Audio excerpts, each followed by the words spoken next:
அடுத்ததாக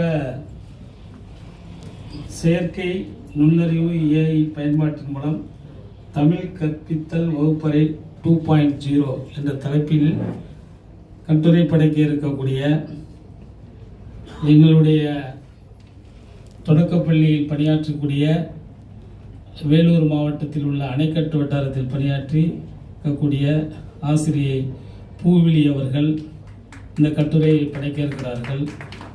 இவர் டாக்டர் ராதாகிருஷ்ணன் விருது பெற்றவர்.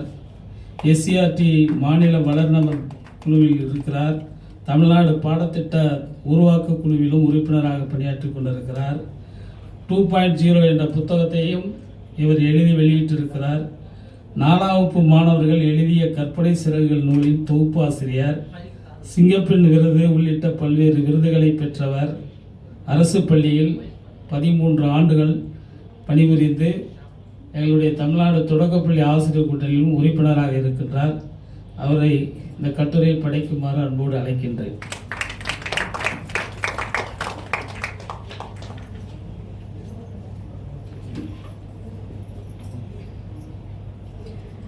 அவையில் உள்ள சான்றோர்கள், தலைவர்கள், பேராசிரியர்கள், கல்வியாளர்கள் அனைவருக்கும் என் மனமார்ந்த மத்திய வணக்கத்தை தெரிவித்துக் கொள்கிறேன். என்னுடைய தலைப்பு செயற்கை நுண்ணறிவு ஏஐ பயன்பாட்டின் மூலம் தமிழ் கற்பித்தல் வகுப்பறை 2.0 அணுகுமுறையின் மூலம் கிராமப்புற பள்ளி மாணவர்களின் கற்றல் மாற்றத்தின் செயல் விளைவு ஆய்வு. இந்த ஆய்வு ஏன் ஃபர்ஸ்ட் நான் சூஸ் பண்ணேன், என்னோட அரசு பள்ளியில எப்படி இதை சாத்தியப்படுத்தினேன் அப்படிங்கறத முதல்ல ஒரு சின்ன இன்ட்ரோ கொடுத்துறேன். ஆக்சுவலா எனக்கு ஒரு 6 மாசத்துக்கு முன்னாடி புற்றுநோய் சிகிச்சை காரணமா தைராய்டு கிளாண்ட் பாதி எடுத்துட்டாங்க. வாய்ஸ் 2 மாசம் பிரேக்கப் ஆயிடுச்சு. சுத்தமா வாய்ஸே வரல, காத்து தான் வந்தது. அதுக்கப்புறம் குழந்தைங்க கிட்ட போயிட்டு என்னால அதிகமா பேச முடியல. அப்போ நான் இந்த ஏஐயோட துணையில எனக்கு வேற வழி இல்லை. ஏன்னா என்னோட பணின்னு பாத்தீங்கன்னா அதிகமா நான் வெளியே இந்த மாதிரி பணியிடை பயிற்சி இது மாதிரி அதிகமா வெளியே போறதுனால குறைவு காரணமாகவும் கற்றல் இடைவெளி இருக்கக்கூடாது அப்படின்றதுனால குழந்தைங்க கிட்ட இந்த ஏஐ நம்ம எப்படி பயன்படுத்தலாம் அப்படின்னு சொல்லிட்டு தான் இந்த ஆராய்ச்சி பண்ணேன். அதோட அவுட்புட்டுக்கு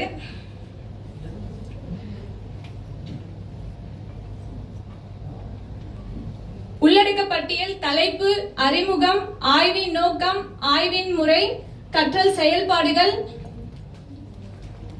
ஆய்வு கண்டுபிடிப்புகள், சவால்கள், தீர்வுகள், விவாதம், முடிவு, இதுதான் செயல்படுத்திருக்கேன். ஃபர்ஸ்ட் பாத்தீங்கன்னா 4ஆம் வகுப்பு மாணவர்களின் மொழி திறன் எப்படி செயற்கை நுண்ணறிவுல அதிகம் ஆயிடுச்சு அப்படின்னு சொல்லிட்டு ஆய்வு மேற்கொண்டதுல 1 மாத கால அளவு குழந்தைங்களை இந்த ஆய்வுக்கு உட்படுத்தினேன். ஃபர்ஸ்ட் ப்ரீ டெஸ்ட் எடுத்தேன், அதுக்கப்புறமா போஸ்ட் டெஸ்ட் எடுத்தேன்.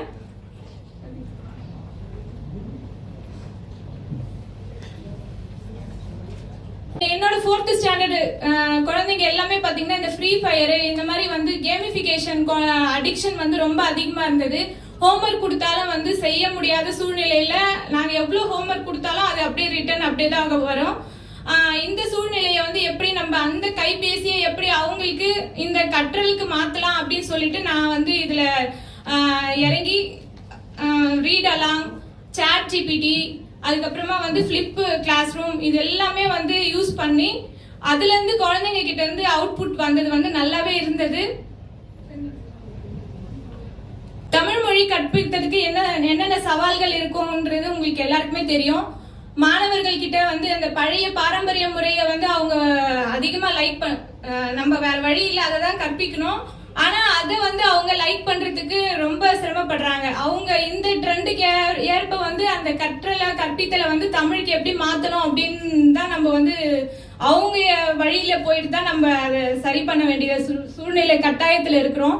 அதே மாதிரி 21ஆம் நூற்றாண்டு காலத்துல நம்ம டிஜிட்டல் பயன்பாடுன்றது நம்மளோட மாநில அரசு, மத்திய அரசு எல்லாமே அவங்க அந்த கல்வி கொள்கையில வச்சதுனால நம்ம கம்பல்சரி அந்த குழந்தைங்களுக்கு அதை கொஞ்சம் கொஞ்சமா நான் எடுத்துட்டு வரணும் அப்படின்றதுக்காக நான் அதை உட்செலுத்தினேன்.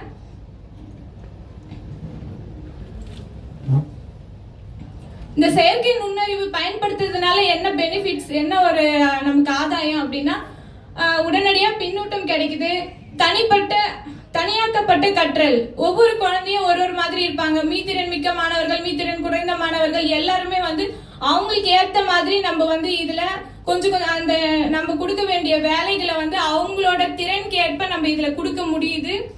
ஆசிரியரோட சுமை குறையுது, மாணவர்களோட மேம்பாடு வந்து அதிகமா இருக்கு, கற்றல்ல வந்து ஆதரவு அதிகமா இருக்கு, அறிவார்ந்த உள்ளடக்கங்கள் அதிகமா இருக்கு.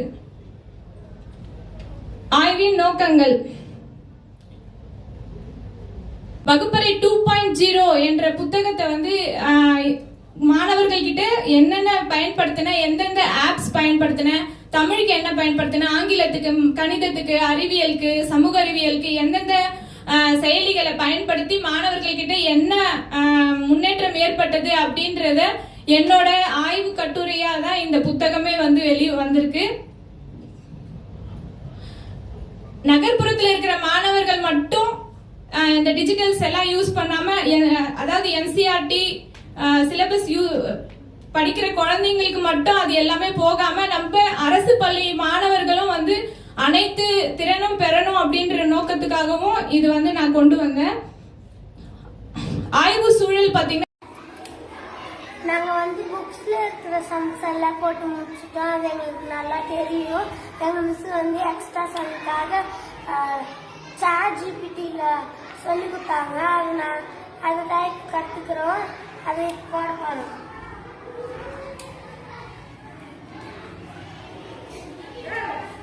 இப்போ நான் ChatGPTல கொஸ்டின் கேட்க போகிறேன்.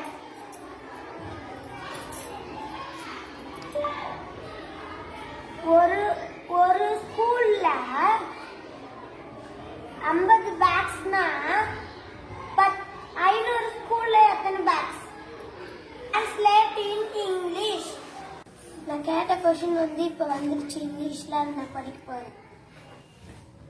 If a school has 50 boxes வந்து ஆங்கிலத்துல பயன்படுத்துறதுக்கான வழிமுறை என்னன்றது நான் ஸ்கூல்ல பேரண்ட்ஸ் கூப்பிட்டு மீட்டிங் வச்சு வகுப்பறை 2.0 எப்படி பயன்படுத்தணும், அவங்களுக்கு வந்து பெற்றோர்கள் எப்படி வழிகாட்டியா இருக்கணும், அவங்க பக்கத்துலேயே உட்காந்துட்டு ஒரு அரை மணி நேரம் ரீட் அலாங் ஆப் வந்து எப்படி யூஸ் பண்ணணும், அதுல வந்து எல்லா லாங்குவேஜுமே நம்ம படிக்கலாம்.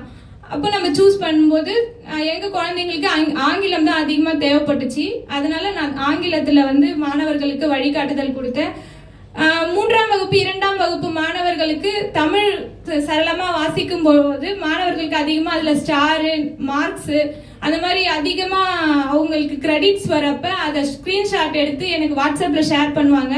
அப்போ ஒருத்தருக்கு ஒருத்தர் அந்த போட்டி மனப்பான்மை அதிகமா இருக்குது. ஒரு நாளும் வந்து நான் அதிகமா மார்க் வாங்கினேன், நான் அதிகமா ஸ்டார் வாங்கினேன், என்னோட அக்கௌண்ட்ல வந்து ஸ்டார் இவ்வளோ இருக்கு அப்படின்னு சொல்லிட்டு அவங்களுக்குள்ளவே அந்த போட்டி மனப்பான்மை அதிகமா வந்து அவங்களே அறியாம அவங்க வந்து படித்தல்ல வந்து அதிகமா முக்கியத்துவம் கொடுத்து அவங்க கிட்ட இருந்து அந்த ரிப்ளை வந்தது. மீத்திறன் மிக்க மாணவர்கள் அடுத்து அவங்களுக்கு என்ன பண்ணணும் அப்படின்னு தெரியாதனால அவங்க ChatGPTல அந்த பாடத்துக்கான கொஷின்ஸ் வந்து கிரியேட் பண்ணி கொடுன்னு கேக்குறாங்க. அதை வச்சு அவங்க வந்து அடுத்து கொஷின்ஸ் எல்லாம் நிறைய யார் அதிகமா கொஷின்ஸ் மேக் பண்றது, யார் அதிகமா அவுட்புட் கொடுக்கறது அப்படின்னு சொல்லிட்டு போட்டி மனப்பான்மையோட அவங்க வந்து ஏஐ பயன்படுத்துறாங்க. அடுத்து என்னோட லேப்டாப்பு, அப்புறம் என்னோட பக்கத்துல ஒர்க் பண்ற டீச்சர்ஸோட ஒரு 2 மொபைல் போன்ஸ் வாங்கி ஒரு 5 குழுவா பிரிச்சிருவேன். 5 குழுக்கும் ஒரு குழுக்கும் ஒரு மொபைல் கொடுத்துட்டு கஹூட் வந்து அட் டைம்ல எல்லாருக்குமே வந்து அந்த லிங்க் வந்து ஷேர் பண்ணிடுவேன். அவங்களோட டீம் நேமை வந்து அதுல டைப் பண்ணிட்டு அதுல வர கொஸ்டின்ஸ் எல்லாத்தையும் ட்ரை பண்ணி அவங்க வந்து மார்க்ஸ் வந்து யார் அதிகமா எந்த குரூப் அதிகமா மார்க் வாங்குறாங்க அப்படின்னு சொல்லிட்டு மாதத்துக்கு ஒரு முறை இந்த மாதிரி வந்து டிஜிட்டல் ஃபெஸ்டிவல் அப்படின்னு கண்டக்ட் பண்ணி குழந்தைங்க கிட்ட அந்த விளையாட்டு மூலயமாவே வந்து அந்த தேர்வு முறையை வந்து நடத்தும் போது அவங்க கிட்ட ரொம்ப ஆர்வம் அதிகமா நம்ம டீம் தான் வின் பண்ணணும் அப்படின்னு சொல்லிட்டு ஒருத்தருக்கு ஒருத்தர் வந்து அந்த டைமிங்கையும் ஷார்ப்பா அந்த கொஸ்டின் படிச்சுட்டு அதுக்கு ஆன்சரை பண்றதும். ரெக்க நமக்கு ஏன் முளைச்சிருச்சு பரப்போம் வா ஒன்னா இப்போ சேர்ந்து புத்தம் புதுசா இப்ப பிறந்து இருக்கோம் கொண்டாடு குத்தாட்டம் போடு உலகம் உனக்காக இருக்கே வச்சு கொண்டாட திறமை இருந்தாலே ஊரே ஒன்ன சுத்தும் கொண்டாக. ரீட் அலாங், கஹூட், டியோலிங்கோ கூட எல்லா மொழியும் வந்து அதுல படிக்கலாம். தமிழ், ஆங்கிலம். அவர்களுக்கு வந்து அந்த டைமிங்ல அவங்க வேகமா படிக்கிறது, அதுக்கான ஸ்டார்ஸ் வர்றது, இது வந்து நல்ல ஒரு ரிசல்ட்டா இருந்தது. ஒரு மாத காலத்துக்கு அப்புறம் முன்னாடி எடுத்த டெஸ்ட்லயும் பின்னாடி எடுத்த டெஸ்ட்லயும் ரிப்போர்ட் வந்து நான் உங்களுக்கு டிஸ்ப்ளே பண்ணிருக்கேன். வாசிப்பு திறன்ல இருந்த மாணவர்கள் கிட்ட எவ்வளவு அளவுக்கு வளர்ச்சி அடைஞ்சிருக்கு, யாருக்கும் வந்து பின்தங்கிய நிலைமை. நான் பறவையான போது ஒரு நாள் நான் தூங்கி எழுந்தபோது காலையில என் படுக்கை ஃபுல்லா பெருசா இருந்துச்சு. அதுக்கப்புறம் எனக்கு ஒரு உணர்ச்சி தெரிஞ்சது. நான் வந்து என் கையை அசைச்சு பார்க்கும்போது என் கை ஃபுல்லா இறகுகள் இருந்தது, என் கையே வேற மாதிரி இருந்தது.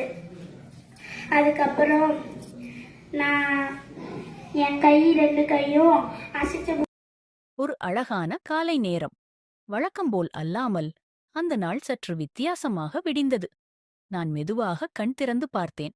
என் படுக்கை எனக்கு மிகவும் பெரியதாக தோன்றியது.